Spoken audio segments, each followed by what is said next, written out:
হলিউডে এখন cosmetic surgery শুধু ব্যক্তিগত সিদ্ধান্ত নয়, বরং এক প্রকার ট্রেন্ড। বয়স এবং ক্যারিয়ারের সঙ্গে তাল মিলিয়ে বদলে নিচ্ছেন নিজেদের মুখচ্ছবিও। একসময় এসব নিয়ে চুপ থাকলেও এখন তারকারা নিজেরাই এই বিষয়ে প্রকাশ্যে কথা বলছেন। কাইলি জেনার সম্প্রতি টিকটকে এক অনুসারীর প্রশ্নের উত্তরে নিজের স্তন সার্জারি নিয়ে খোলামেলা কথা বলেন। তিনি জানান কী ধরনের প্রক্রিয়ায় করেছেন এবং কেনই বা করেছেন। মা ক্রিস জেনারও সৌন্দর্য বর্ধনে পিছিয়ে নেই। নিউ ইয়র্কের চিকিৎসক স্টিভেন লেভিনের তত্ত্বাবধানে তিনি নিজের মুখ ও ত্বকে কাজ করিয়েছেন। অনলাইনে তার ফ্রেশ লুক ঘিরে তৈরি হয়েছে জোর চর্চা।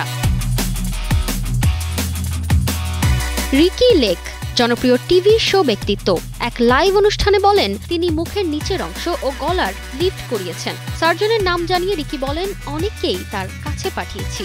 নতুন সেনোরা গাইনোকোলজিক্যাল সোসাইটি দ্বারা স্বীকৃত নিরাপদ ও সুগন্ধিমুক্ত স্যানিটারি ন্যাপকিন সেনোরা। অন্যদিকে ক্রিস্টিন কাভালারিও তার নিজের পডকাস্টে বলেন তার আগের ইমপ্ল্যান্টে সমস্যা দেখা দেওয়ায় আবার সার্জারি করিয়েছেন।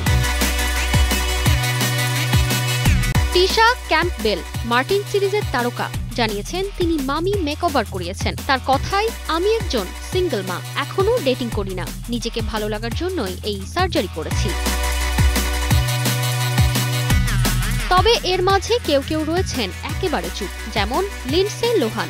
যদিও দুবাইয়ের লুসিয়া ক্লিনিকে তার বারবার যাতায়াত এবং ক্লিনিকের ওয়েবসাইটে তার নাম থাকায় অনেক কিছুই অনুমান করা যাচ্ছে।